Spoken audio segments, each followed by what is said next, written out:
The cell smelled of disinfectant and damp stone. A single bare bulb hung from the ceiling. Outside, the ruins of Germany stretched for 1,000 miles in every direction.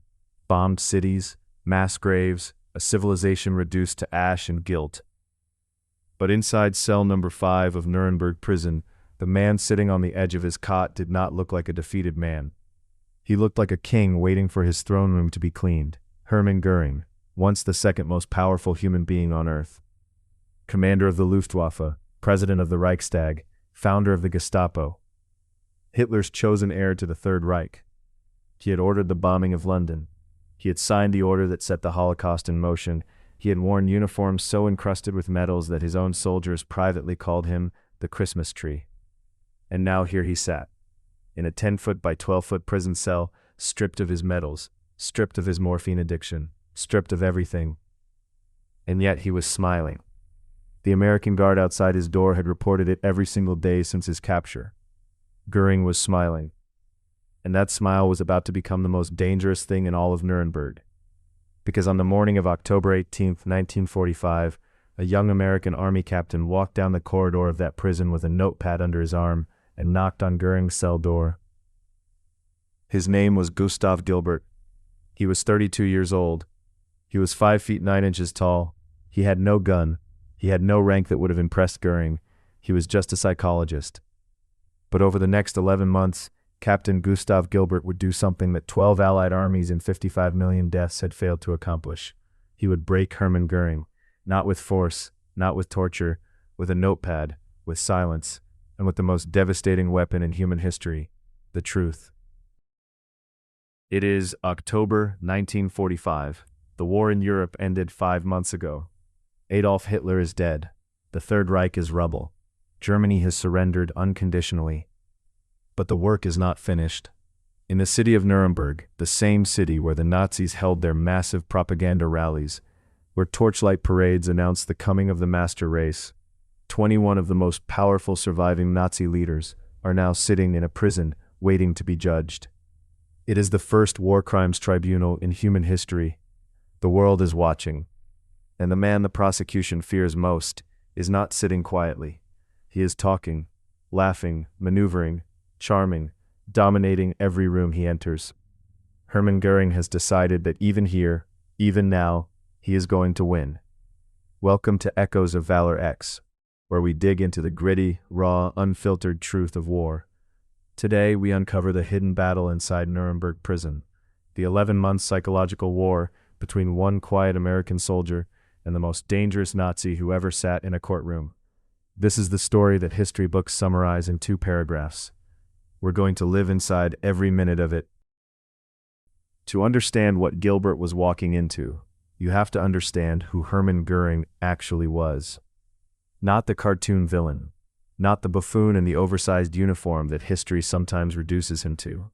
The real Göring. Because the real Göring was terrifying in a way that simple evil rarely is. Hermann Wilhelm Göring was born in 1893 into a respectable German family. His father was a colonial administrator. His godfather was a wealthy Jewish doctor named Hermann Eppenstein, a man Göring would later persecute. Even as a boy, Göring was described by teachers as magnetic, charismatic, frighteningly intelligent. He became a fighter pilot in the First World War, one of Germany's greatest aerial aces. He shot down 22 enemy aircraft. He won the Pour le Mérite, Germany's highest military honor. He commanded the famous Richthofen Squadron after the Red Baron himself was killed. He came home from the war a national hero, and then he met Adolf Hitler. It was 1922. Göring attended a Nazi rally expecting to be bored. He was not bored. Hitler's vision of a reborn Germany, a Germany that would avenge the humiliations of the First World War, detonated something inside Göring that had never been properly aimed before. He joined the Nazi Party the next day. He became Hitler's personal protector, his enforcer, his loyal dog. In the failed beer hall putsch of 1923, Göring was shot in the groin. The wound was serious. He was rushed to a hospital. The doctor saved his life with heavy doses of morphine. He would be addicted to morphine for the next 22 years. But even wounded and broken, Göring never stopped climbing. By 1933, when Hitler came to power, Göring was everywhere. He was appointed president of the Reichstag, the German parliament. He founded the Gestapo, the secret state police, and immediately began filling its prisons with political enemies. He built the Luftwaffe from scratch, a secret air force that would eventually be the most powerful in the world. He became Hitler's designated successor, the official number 2 of the Third Reich. And Göring embraced power the way a drowning man embraces a life raft. He lived in a palace he named Hall, a sprawling estate north of Berlin where he kept exotic animals, collected priceless stolen artwork, wore custom-designed uniforms, and threw parties that made Roman emperors look modest. His personal train was called Asia. He had an actual full-scale model railway built in the basement of his palace, complete with model cities and model bombers he would fly with a control panel, simulating his own attacks on England. He wore white silk pajamas. He dyed his toenails red. But beneath all of this theatrical excess was something genuinely, coldly evil. On July 31st, 1941, when the war was still going Germany's way, Göring sat down and signed a document. 14 words. 14 words that set the Holocaust in motion.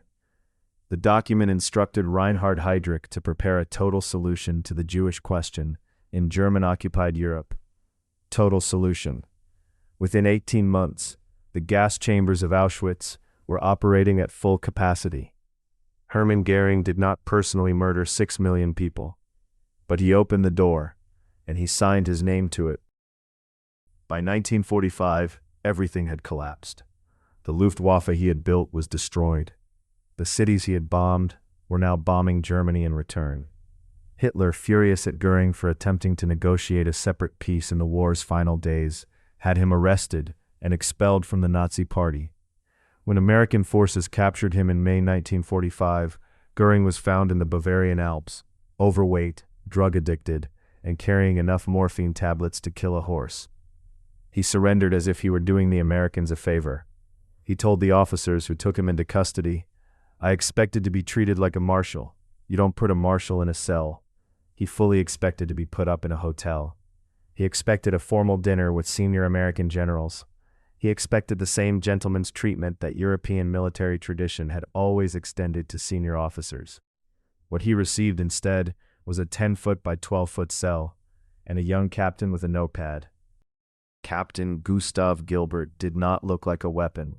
He was slim, quiet, and academic-looking. He wore thin-rimmed glasses. He spoke softly. He had been born in New York City to Austrian Jewish immigrant parents. His family had fled Europe. His relatives had not. Some of them were dead in the places that Göring had helped build. Gilbert had a doctorate in psychology from Columbia University. He had been assigned to Nuremberg by the U.S. Army, specifically because he spoke fluent German, and because he understood, clinically and personally, exactly what kind of men he was dealing with. His official job title was prison psychologist for the Nuremberg defendants. His unofficial job was to figure out how 21 of the most dangerous men in history actually thought. Were they monsters? Were they ordinary men who had simply done monstrous things? Were they insane? Were they rational? Were they genuinely remorseless? These were not academic questions. These questions mattered for the entire future of civilization, because if the world couldn't understand how the Nazis happened, psychologically, socially, personally, then it couldn't stop them from happening again. Gilbert began his work methodically. He administered IQ tests to every defendant. The results were extraordinary. The average IQ of the Nuremberg defendants was 128. That's in the top 2% of the human population. Göring scored the highest, 138. These were not stupid men. They were not men who had simply followed orders out of bovine stupidity. They were brilliant men who had made deliberate, calculated choices to do evil. That discovery chilled Gilbert more than anything he had seen at the concentration camps. Because stupidity can be educated. Intelligence that chooses evil is something far more difficult to address. On the morning he first walked into Göring's cell, Gilbert recorded his immediate impressions in the diary he kept throughout the entire Nuremberg process. That diary, eventually published as Nuremberg Diary in 1947, is one of the most extraordinary documents in the history of the 20th century. It is the only real-time psychological record of the Nazi high command ever made, and it begins with Göring. Gilbert wrote, "He seemed completely at ease, as though he were a host welcoming a guest to his home rather than a prisoner in a cell." Göring had been awake for hours. He had cleaned his cell. He had arranged his possessions neatly. He had combed his thinning hair. He greeted Gilbert with a firm handshake. He smiled warmly. He offered Gilbert a seat on the only chair in the cell, with the magnanimous gesture of a man offering a seat at a dinner party. He was performing, and he was very, very good at it. In those first weeks, Göring was completely in control. He talked constantly, brilliantly. He discussed military strategy with the precision of a chess grandmaster. He discussed art, his collection of stolen masterpieces, with the enthusiasm of a genuine connoisseur. He cracked jokes. He made fun of his fellow defendants. He called Rudolf Hess a lunatic. He called Joachim von Ribbentrop a fool. He assessed the Allied prosecution's case against him with the cold accuracy of a top-flight attorney. He told Gilbert without a trace of shame that the war had been a good idea, just badly executed. He said that Germany's mistake was not starting the war. Germany's mistake was losing it. Gilbert sat through all of this. He listened. He took notes. He asked quiet questions.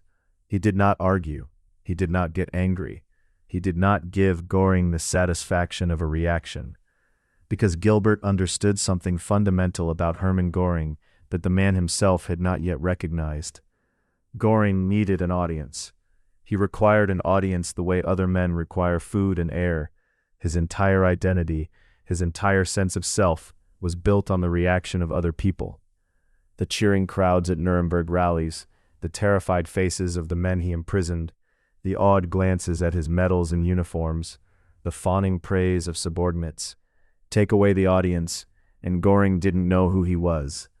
Gilbert was going to take away the audience, but slowly, surgically.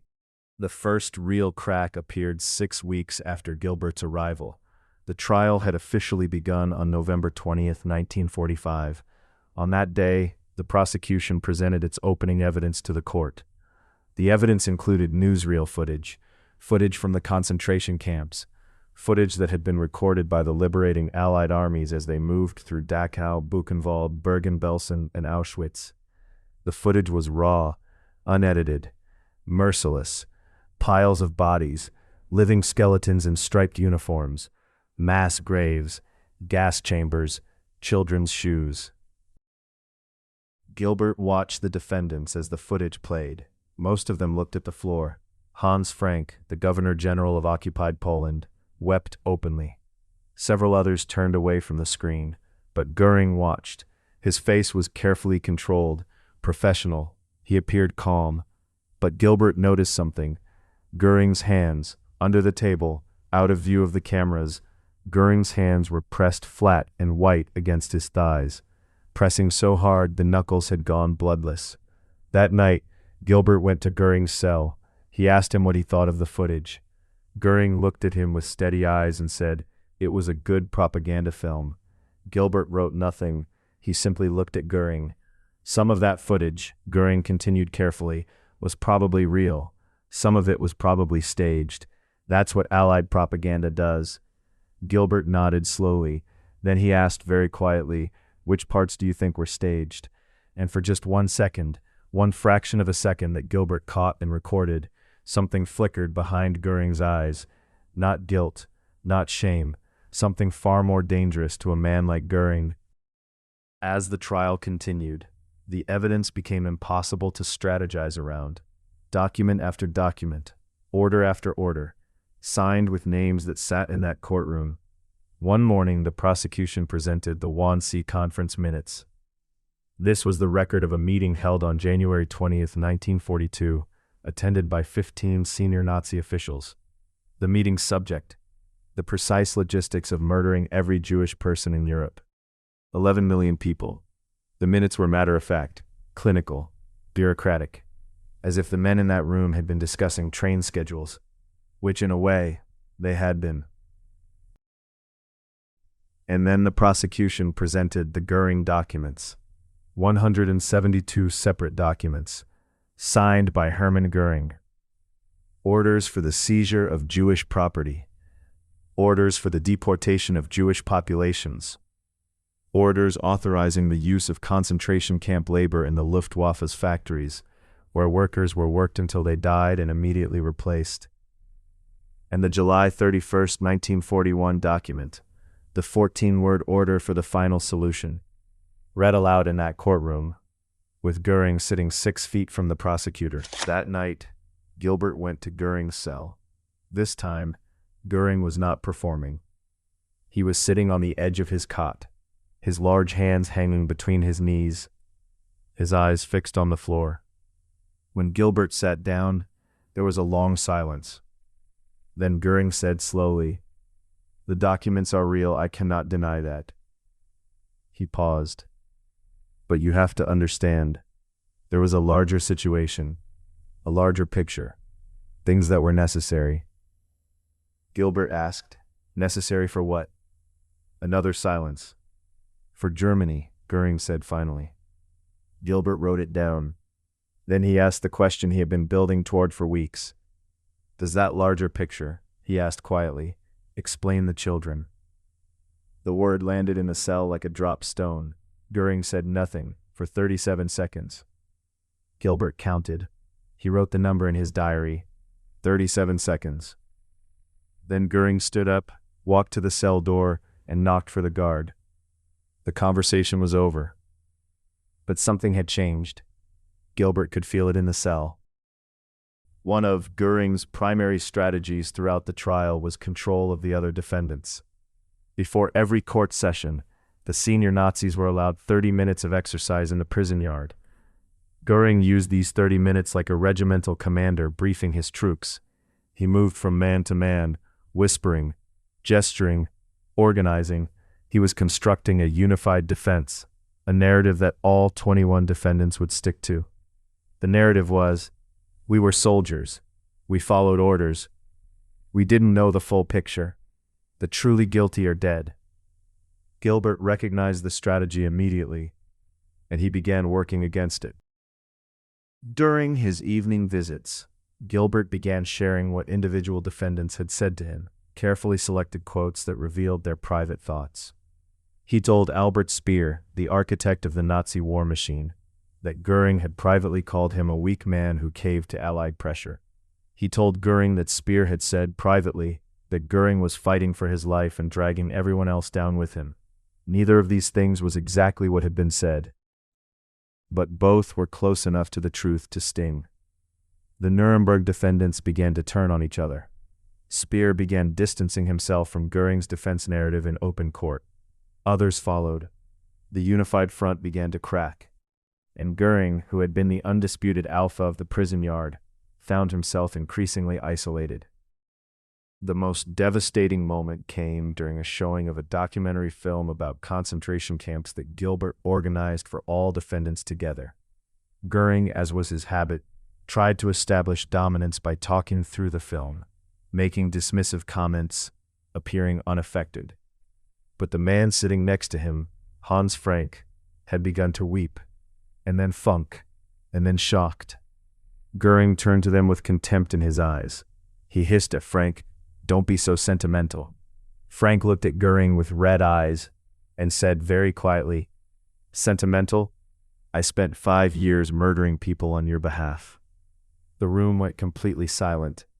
Göring had no answer.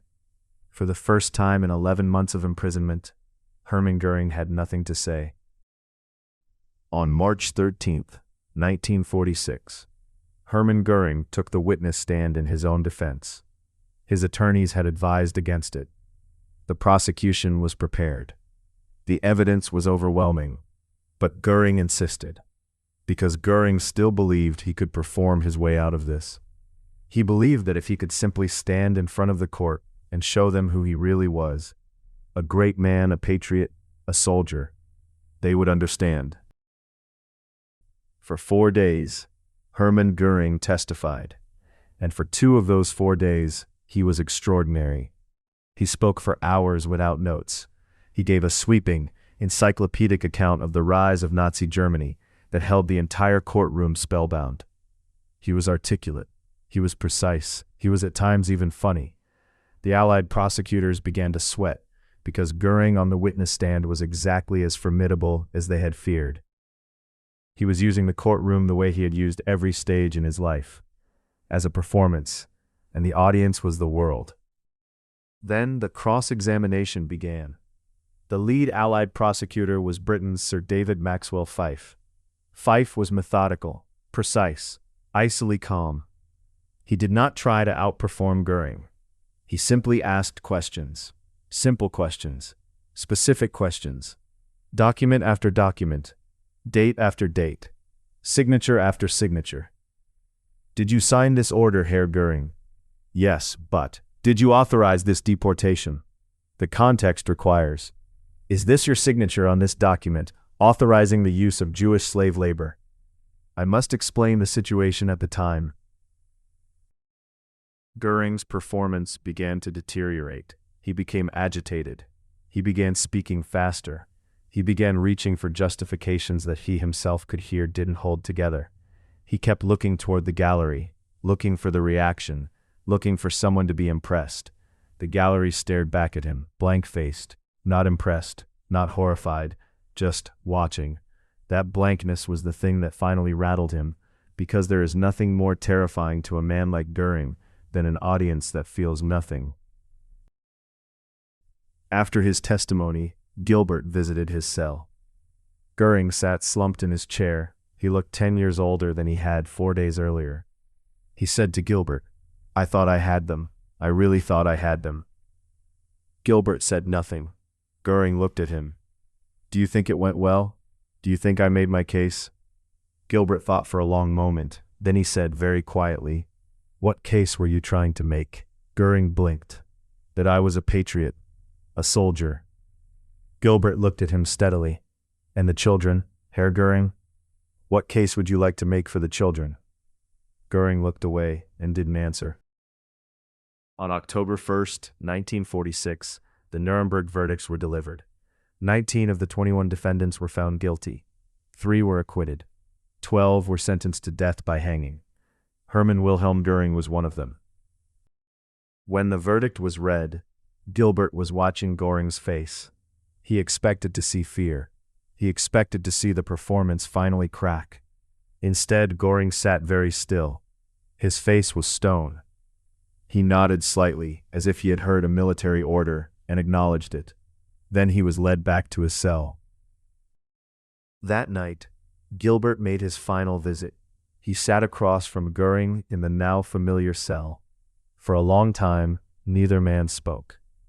Then Göring said something that Gilbert recorded word for word, and that has been quoted by historians ever since. He said,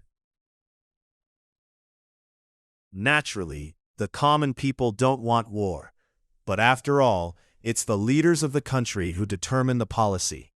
And it's always a simple matter to drag the people along, whether it's a democracy, a fascist dictatorship, or a parliament, or a communist dictatorship. Voice or no voice, the people can always be brought to the bidding of the leaders. All you have to do is tell them they are being attacked and denounce the pacifists for lack of patriotism and exposing the country to greater danger." Gilbert wrote it down. He looked up. He said, "In a democracy, the people have something to say about that."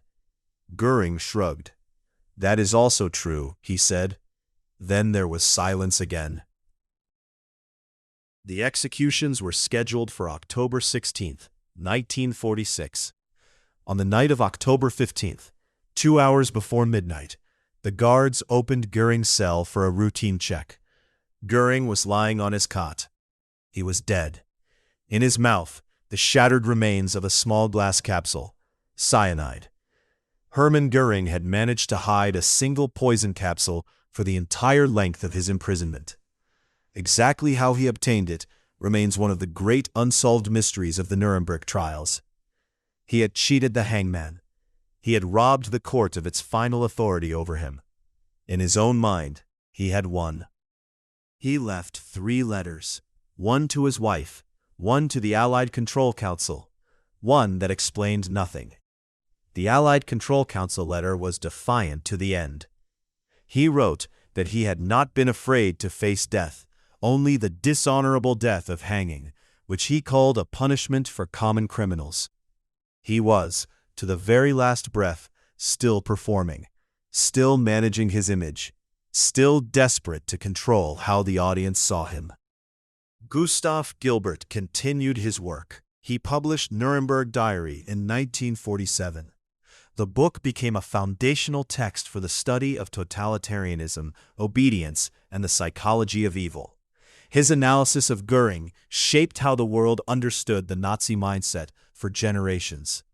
In 1963, when the philosopher Hannah Arendt coined the phrase, the banality of evil, to describe the ordinary-seeming men who committed extraordinary atrocities, she was building directly on the groundwork Gilbert had laid in that Nuremberg prison. Gilbert lived until 1977. He kept his Nuremberg diary for the rest of his life. He told interviewers that of all the men he had spoken with at Nuremberg, Hermann Göring was the one he thought about most.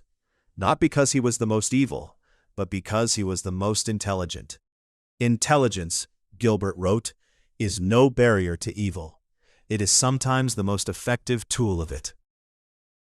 Wars are fought with artillery and tanks and aircraft and warships. We know how to measure those things. We can count the shells. We can photograph the destroyed cities. We can tally the dead.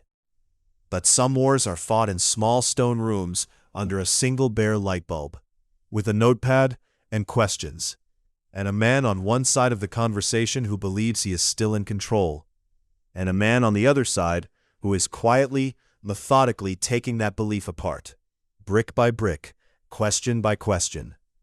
Hermann Göring cheated the hangman, but he did not cheat Gustav Gilbert.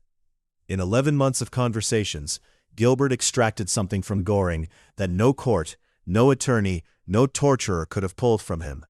The truth. Not the truth of facts. The documents already had that. The truth of psychology. The truth of what a man tells himself in the dark so that he can live with what he's done. And the answer, it turns out, is the same answer tyrants have always given themselves. That they were great men, that history would vindicate them, that the people they destroyed were the price of something larger. They were wrong then, they are wrong every time. And the job of history, the real job of history, is to keep saying so. No matter how charming the man in the cell, no matter how confident his smile, no matter how steady his voice as he tries to explain the children, there are no words for the children, there never were. If this story moved you, if you believe these voices deserve to be heard, hit that subscribe button. Every week, Echoes of Valor X brings you the raw, unfiltered truth of war. The stories that don't fit in textbooks. The men and women who lived them. The moments that changed everything. We'll see you in the next story. Honor the fallen. Remember the truth. Never let it be forgotten.